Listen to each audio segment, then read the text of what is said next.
Always welcome साथियों। Digital class हमेशा आपके साथ। साथियों, अपनी बेसिक थर्मोडायनेमिक्स की सीरीज चल रही है। जो भी कंटेंट अब तक आपने पढ़ा है और आगे इस वीडियो में पढ़ने वाले सारे नोट्स पीडीएफ फॉर्मेट में डाउनलोड किए जा सकते हैं। जिस तरह से strength of materials, fluid mechanics and machine series complete हो चुकी है, सारे नोट्स पीडीएफ फॉर्मेट में आपको अवेलेबल है। इन नोट्सों का इस्तेमाल आप बेसिक से लेकर गेट लेवल एग्जामिनेशन तक कर सकते हैं। चलिए साथियों, शुरुआत करते हैं नई ऊर्जा के साथ नए टॉपिक की, प्योर सब्सटेंस। यहाँ पर हम पढ़ने वाले हैं साथियों प्रॉपर्टीज ऑफ प्योर सब्सटेंस। तो ये नया टॉपिक आ गया अपना by digital class. A substance is said to be a pure substance if it has fixed chemical composition throughout, या एक तरह से कहें आप होमोजीनियस जो टाइप होता है साथियों, इस प्रकार के जो सब्सटेंस होंगे उनको प्योर सब्सटेंस कंसिडर कर चला जाता है। इसके एग्जाम्पल में आप देख सकते हैं oxygen, nitrogen, H2O, carbon dioxide, gold, NaCl। किसी सब्सटेंस को प्योर कब माना जाता है साथियों? जहाँ पर इस प्रकार से कोई सब्सटेंस है, उसमें कहीं से आप सैंपल लें, कहीं पर भी आप स्टडी करें उस पर, उसका जो केमिकल कंपोजिशन है आपको सेम मिलता है। और सभी फेज़ों में, लिक्विड, सॉलिड, गैस में, जैसा कि वाटर का मिलता है, ये केमिकल फार्मूला इसका सभी फेज़ों में सेम मिलता है। तो इस प्रकार से केमिकल कंपोजिशन इसका सेम हो जाता है। तो इस प्रकार के जो सब्सटेंस हैं प्योर सब्सटेंस कंसिडर कर चले जाते हैं। और a mixture of several chemical elements or compound also treated as pure substance same chemical composition. इसमें आप देख सकते हैं जैसा कि सेम केमिकल कंपोजिशन है। इसमें आप एयर देखेंगे तो सेम कंपोजिशन कैसे मिल रहा है इसका, 77% इसमें नाइट्रोजन है, 23% ऑक्सीजन है। तो इसके वेट के हिसाब से इस प्रकार के मिक्सचर को भी आप प्योर सब्सटेंस कंसिडर कर सकते हैं। जैसी आपकी रिक्वायरमेंट होती है साथियों, उस हिसाब से आप किसे प्योर सब्सटेंस कंसिडर कर चलना चाहते हैं, वो स्पेशल कंसिडरेशन के तौर पर आप प्योर सब्सटेंस इस्तेमाल उसे कर सकते हैं। ये आगे आप देखेंगे। यहाँ पर अभी हम स्टडी कर रहे हैं प्योर सब्सटेंस में क्या बेसिक चीज़ें होनी चाहिए जिन पर हम स्टडी कर रहे हैं। उसमें है साथियों, जैसा आप देख सकते हैं, एक वाटर है अपना, 3 फॉर्मेट है इसके, वेपर है, वाटर है, आइस है। तो ये प्योर सब्सटेंस है क्योंकि इसका केमिकल कंपोजिशन सेम है, सभी जगह सेम प्रॉपर्टी होंगी इसकी, या आप कहें केमिकल कंपोजिशन सेम बना रहता है। तो इसे हम प्योर सब्सटेंस कंसिडर कर चलते हैं। एयर को आप प्योर सब्सटेंस ले रहे थे, लेकिन इसमें से इस प्रकार से इसकी कंडीशन हो, लिक्विड एयर हो साथियों, या कुछ गैसेस फॉर्मेट में हो, तो इस प्रकार का भी इम्प्योर सब्सटेंस कहलाएगा क्योंकि इसमें कंपोजिशन इसका चेंज हो गया। एयर में कुछ मिक्सचर था, अलग अलग हो गया, एक लिक्विड स्टेट है, एक एयर स्टेट जो गैस में है।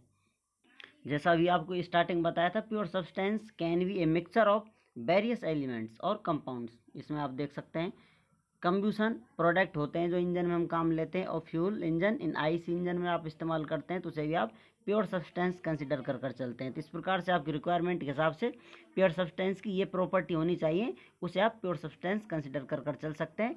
सेम केमिकल कंपोजिशन होना चाहिए आपका। तो यहाँ पर थी साथियों ये बेसिक सी जानकारी प्योर सब्सटेंस के बारे में, किसे हम प्योर सब्सटेंस कंसिडर कर चलते हैं, उस पर हम स्टडी करने वाले हैं। अब डिटेल स्टडी होगी अपनी साथियों फेज चेंज पर, उसका क्या इस्तेमाल है, हीट ट्रांसफर से रिलेटेड थर्मोडाइनिक्स में हम इस्तेमाल करने वाले हैं। अब जानते हैं साथियों प्रॉपर्टियों के बारे में, किस प्रकार से चेंज आता है, किस प्रकार से स्टडी कर रहे हैं। कोई सिस्टम कंसिडर कर लिया या फिर कोई बॉडी है उसको हम सिस्टम लेकर कंसिडर कर रहे हैं साथियों, वो सॉलिड स्टेट में है, नंबर 1। अब इसको कुछ हीट देते हैं साथियों, तो इसका टेम्परेचर इंक्रीज होता है। तो यहाँ से यहाँ तक इसका टेम्परेचर इंक्रीज हो जाता है। जो हीट दी जाती है साथियों, जो टेम्परेचर इंक्रीज कर रही है, उसको सेंसिबल हीट कहते हैं। लेकिन अब ये कितनी हीट लेगा, मैक्सिमम हीट जितनी ले सकता है, उसके बाद ये हीट नहीं लेगा, इसका फॉर्मेट चेंज होने लग जाएगा, इसकी स्टेट या फेज चेंज हो जाएगा। सॉलिड से ये लिक्विड में चला जाएगा साथियों। तो इस प्रकार से यहाँ पर टेम्परेचर कांस्टेंट होगा और फेज चेंज होने लग जाएगा इसका, तो वो लेटेंट हीट कहलाएगी साथियों, जो फेज चेंज कर रही है। टेम्परेचर इंक्रीज करने के लिए सेंसिबल हीट का इस्तेमाल होता है, या आप कहें वो हीट जो टेम्परेचर इंक्रीज करती है सेंसिबल हीट के नाम से जानी जाती है, जो फेज चेंज करने लग जाती है साथियों, उस हीट को हम फिर लेटेंट हीट के नाम से जानते हैं। अब यहाँ पर सब्सटेंस में आप देखना चाहें, सॉलिड सब्सटेंस है, यहाँ पर ये सैचुरेटेड स्टेट है इसकी साथियों, और इसके बाद सैचुरेटेड लिक्विड हो जाता है। अब जैसा अभी आपको बताया था ऊपर स्लाइड में साथियों, तो हीट को फिर से देख लेते हैं। हीट किससे रिलेटेड है, अपनी सेंसिबल हीट किससे रिलेटेड है, heat associated with temperature change. यहाँ पर टेम्परेचर चेंज हो रहा है। लेटेंट हीट किससे एसोसिएटेड है, heat associated with phase change. यहाँ पर फेज चेंज हो रहा है साथियों, तो लेटेंट हीट के नाम से जानी जाएगी, अभी स्टडी किया था। अब यहाँ पर कुछ देख लेते हैं साथियों, स्पेशली है स्टैंडर्ड फॉर्मेट। यहाँ पर जैसा हम जानते हैं हीट ट्रांसफर का फॉर्मूला होता है Q = mc ∆T, जो कि सेंसिबल हीट के लिए होता है, और लेटेंट हीट के लिए Q is equal to m dot into latent heat. इस प्रकार से हीट ट्रांसफर का फॉर्मूला होता है। अब यहाँ पर 0 डिग्री सेंटीग्रेड वाटर को आप 100 डिग्री सेंटीग्रेड 1 किलोग्राम वाटर को चेंज करते हैं साथियों। ये अभी वाटर ही है, इसका फेज चेंज नहीं हो रहा है। तो हीट जो होगी साथियों इस फॉर्मूले से कितनी होगी, तो इसका फॉर्मूला है साथियों, जो सेंसिबल हीट होगी तो इसे QS यहाँ पर एक्सप्रेस किया जा रहा है, इज इक्वल टू 1 मास है साथियों। और ये स्पेसिफिक हीट होती है, ये 4.18 के बराबर होती है वाटर के लिए साथियों। ये फिक्स होती है, स्टैंडर्ड रिजल्ट है, इसलिए इसका इस्तेमाल कर रहे हैं। टेम्परेचर चेंज कितना है, 100 डिग्री माइनस 0। तो इस प्रकार से QS प्राप्त होती है 418 किलो जूल पर किलोग्राम के बराबर हमें प्राप्त होती है। ये वाटर के लिए है। और यदि हम 0 डिग्री आइस को 0 डिग्री वाटर में चेंज करना चाहें 1 किलोग्राम को, तो किस प्रकार से इसकी लेटेंट हीट होगी, कितनी रिक्वायरमेंट होगी साथियों, मास कितना है इसका, मास फ्लो रेट कहें या मास कहें आप, 1 किलोग्राम है साथियों। इस प्रकार से इसका इस्तेमाल किया है। और लेटेंट हीट कितनी होती है, 335। तो इस प्रकार से लेटेंट हीट हो जाएगी साथियों इसके लिए 335 किलो जूल पर किलोग्राम, जो कि आपकी इस रिलेशन से मिलती है। लेटेंट हीट इसके बराबर प्राप्त होती है, जो कि आपका यहाँ पर फेज चेंज नहीं हो रहा है, और यहाँ पर आइस से वाटर फेज चेंज कर रहा है, तो इसलिए ये अपनी लेटेंट हीट है, यहाँ पर सेंसिबल हीट थी। अब यहाँ पर आपने टेम्परेचर चेंज किया था साथियों, लेकिन अब 100 डिग्री सेंटीग्रेड से वाटर से आप इसको स्टीम बनाएंगे, तो फिर आपको सेंसिबल हीट की रिक्वायरमेंट होगी, वो कितनी होगी साथियों, उसी फॉर्मूले से हम इसे निकालेंगे। तो यहाँ पर मास या मास फ्लो रेट 1 किलोग्राम है इंटू 2256, इससे मल्टीप्लाई कर देंगे साथियों। स्पेसिबल जो लेटेंट हीट होती है वाटर के लिए उसका इस्तेमाल करेंगे, तो यहाँ पर अपन को लेटेंट हीट प्राप्त हो जाती है 2256 किलो जूल पर किलोग्राम। यहाँ पर साथियों QS और QL ये हीट ट्रांसफर है, लेटेंट हीट से रिलेटेड L सिंबल लगा हुआ है, यहाँ पर S सेंसिबल हीट से लगा हुआ है। स्पेसिफिक हीट वाटर के लिए 4.18 होती है साथियों, इसका इस्तेमाल किया गया है। और यहाँ पर लेटेंट हीट होती है 0 डिग्री आइस से 0 डिग्री वाटर के लिए 335, और यहाँ पर वाटर से स्टीम चेंज कर रही हो तो साथियों 2256 किलो। अब इसको यूनिट दें आप, जो यहाँ पर फाइनली आपको यूनिट मिलने वाली है हीट ट्रांसफर की मिल रही है, कितनी हो रही है साथियों हीट ट्रांसफर, 2256 किलो जूल पर किलोग्राम के बराबर प्राप्त होती है। चलिए साथियों अब जानते हैं नेक्स्ट स्लाइड में phase transformation of A pure substance. Pure substance है साथियों, उसको आप हीट देंगे तो किस प्रकार से उसमें ट्रांसफॉर्मेशन या उसमें चेंज कंसिडर किए गए हैं, किस प्रकार से स्टडी कर ये रिजल्ट स्टैंडर्डली हमें दिए गए हैं। बहुत सारे प्रैक्टिकल करने के बाद ये डाटा कलेक्ट कर सिमिलर आंसर प्राप्त होता है। तो किस प्रकार से चेंज आपको या चेंज ऑफ बिहेवियर है मटेरियल्स का किस प्रकार से कलेक्ट किया गया है वो स्टडी करने वाले हैं। PV diagram of any pure substance, यहाँ पर सॉलिड है साथियों, फर्स्ट स्टेट देख लेते हैं 1 2 3 इस प्रकार से नाम डाले हुए हैं। सॉलिड को आप हीट देंगे, टेम्परेचर में इंक्रीज होगा तो सैचुरेटेड सॉलिड प्राप्त होता है। फिर उसके बाद मेल्टिंग या कहें आप फेज चेंज स्टार्ट हो जाता है साथियों, आप हीट देते जाते हैं तो अब ये यहाँ पर लेटेंट हीट हो जाएगी, ये सेंसिबल हीट थी। तो इस प्रकार से टेम्परेचर कांस्टेंट रहेगा तो सैचुरेटेड लिक्विड प्राप्त होता है। फिर भी आप हीट देते जाते हैं तो टेम्परेचर और इंक्रीज होगा कुछ थोड़ा साथियों, तो यहाँ पर कंप्रेस्ड लिक्विड हमें प्राप्त होता है फोर्थ स्टेट में। और इससे अधिक आप फिर से इसको हीट देते जाते हैं तो आपका टेम्परेचर कांस्टेंट रहेगा। तो सैचुरेटेड लिक्विड, यहाँ पर कंप्रेस लिक्विड था, यहाँ पर फिर सैचुरेटेड लिक्विड प्राप्त होता है जो एक स्टेट में बना रहेगा। ये स्टार्टिंग थी साथियों, बिल्कुल क्लोजली रिलेशन था, ये थोड़ा स्टेबल कंडीशन में होगा। इसके बाद आप फिर इसको हीट देंगे तो टेम्परेचर कांस्टेंट रहेगा, फिर से इसका फेज चेंज होने लगेगा, सैचुरेटेड लिक्विड से ये सैचुरेटेड वेपर में चेंज हो जाएगा। अब इसको फिर आप हीट देते जाएंगे तो ये फिर से स्टेबल वेपर प्राप्त हो जाती है।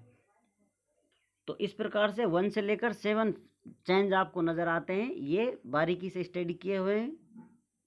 यहाँ पर सैचुरेटेड में आप ज़रा सा भी टेम्परेचर चेंज करते हैं तो वापस से अपनी इसी स्टेट में आ जाता है, लेकिन इस स्टेट के बाद ये चेंज नहीं लेता है, बहुत ज़्यादा स्टेबल स्टेट होती है। तो इस प्रकार से सैचुरेटेड वेपर से हमें वेपर स्टेट प्राप्त हो जाती है।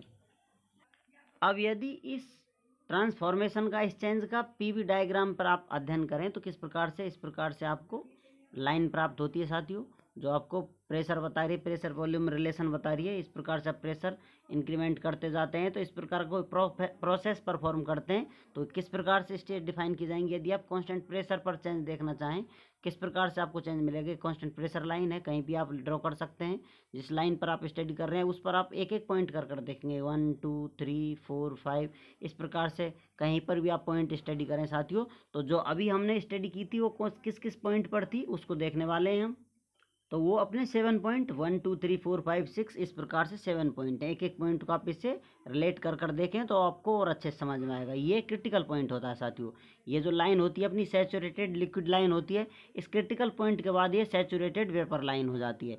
यहाँ पर इस लाइन पर आपको वेपर प्राप्त होने लग जाती है। इस लाइन पर सैचुरेटेड लिक्विड लाइन होती है साथियों। जो आपको बताया था, इधर आने पर लिक्विड, इधर आने पर लिक्विड प्लस वेपर हो जाती है और यहाँ से आगे जाने पर आपको वेपर प्राप्त होती है।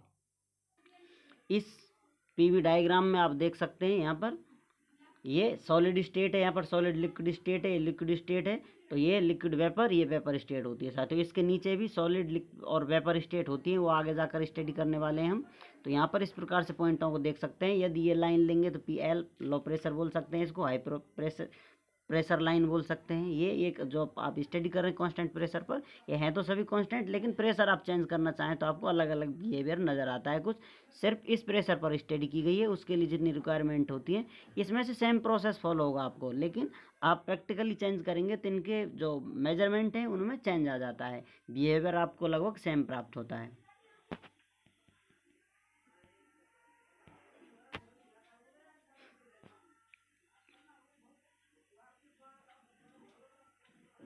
यहाँ पर जो ये लाइन है साथियों, ये लाइन है सैचुरेटेड सॉलिड लाइन होती है। इसको भी आप जानेंगे आगे। सैचुरेटेड सॉलिड जो स्टेट बताई थी आपको, वो सैचुरेटेड सॉलिड लाइन स्टेट है इसकी। अब साथियों आपसे कहीं भी कोई पॉइंट पूछा जाए तो किसी स्टेट में आपको सब्सटेंस मिल रहा है वो आप आसानी से बता सकते हैं, क्योंकि जो चेंज आ रहा है ये लाइन है अपनी saturated liquid line, saturated vapour line, critical point है। ये सभी और पॉइंट डिटेल स्टडी करेंगे धीरे धीरे।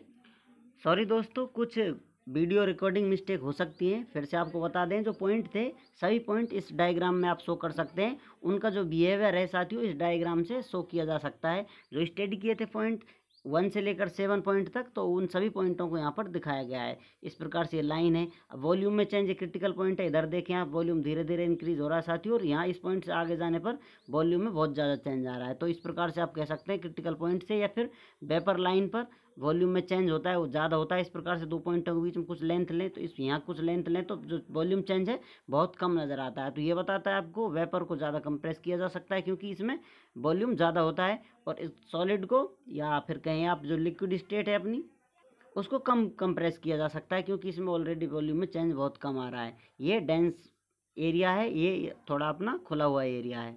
और जो ये डायग्राम है अपना पीवी डायग्राम, यहाँ पर आप इसको 2D में देख रहे हैं, ये 3D फॉर्मेट होता है साथ ही। इस प्रकार से ये टेम्परेचर फॉर्मेट होता है। तो इधर से आप देखेंगे या फिर आप ऊपर से देखें तो आपको टीवी डायग्राम मिलेगा साथियों, ये पीटी डायग्राम मिलेगा। इस प्रकार से अलग अलग डायग्राम आपको नजर आएंगे 3D पॉइंट ऑफ व्यू से आप देखेंगे तो। अब थोड़े इस डायग्राम से रिलेटेड पॉइंट और देख लेते हैं साथियों। यहाँ पर at low pressure latent heat requirement is more. जो लो प्रेशर होगा, लेटेंट हीट रिक्वायरमेंट जो फेज चेंज करती है उसकी ज़्यादा आवश्यकता होती है। Critical point is the point where saturated liquid line SLL and saturated vapour line SVL meets. जैसा आपको बताया था क्रिटिकल पॉइंट पर ये दोनों लाइन मिलती हैं इस प्रकार से। तो ये क्रिटिकल पॉइंट होता है अपना। और लेटेंट हीट फेज चेंज करने के लिए साथियों, यदि हाई प्रेशर पर आप देखेंगे यहाँ पर लेटेंट हीट की रिक्वायरमेंट कम होगी, आपको फेज चेंज हो जाएगा। और कम प्रेशर पर, ये प्रेशर हाई है साथ, यहाँ पर कम प्रेशर पर जो लेटेंट हीट की रिक्वायरमेंट होगी वो ज़्यादा होगी, क्योंकि यहाँ पर इतनी हीट के बाद फिर से वेपर आपको प्राप्त होगी। ये लिक्विड वेपर होती है लेकिन इसमें ज़्यादा रिक्वायरमेंट होगी, फिर आपको वेपर स्टेट प्राप्त होती है। यहाँ पर लिक्विड या फिर सॉलिड से लेकर आप चलते जाएँ तो यही सब आपको बताया गया है डिटेल में, किस प्रकार से लेटेंट हीट होती है, किस प्रकार से आपको सेंसिबल हीट दी जाती है, किस प्रकार से किस प्रोसेस के लिए किस चीज़ की आवश्यकता होती है। तो यहाँ पर लेटेंट हीट है या कहीं फेज चेंज जल्दी हो रहा है साथियों, यहाँ पर फेज चेंज ज़्यादा टाइम ले रहा है, या फिर लॉन्ग वॉल्यूम चेंज आ रहा है तो दिया जा रहा है। तो इस प्रकार से इस लेटेंट हीट को यहाँ पर डिफाइन कर पॉइंटों में आपको बताया जा रहा है। उम्मीद करते हैं साथियों वीडियो में दी गई जानकारी आपको अच्छे से समझ में आई होगी। अभी भी आपका कोई कन्फ्यूजन है तो आप हमसे कमेंट कर पूछ सकते हैं साथियों। आप चाहें तो कांटेक्ट कर सकते हैं, कांटेक्ट लिंक आपको वीडियो डिस्क्रिप्शन में मिल जाएगी। वीडियो को अंत तक देखने के लिए, चैनल को सपोर्ट करने के लिए आपका बहुत बहुत धन्यवाद। मिलते हैं नई वीडियो के साथ, तब तक जय हिंद, वंदे मातरम।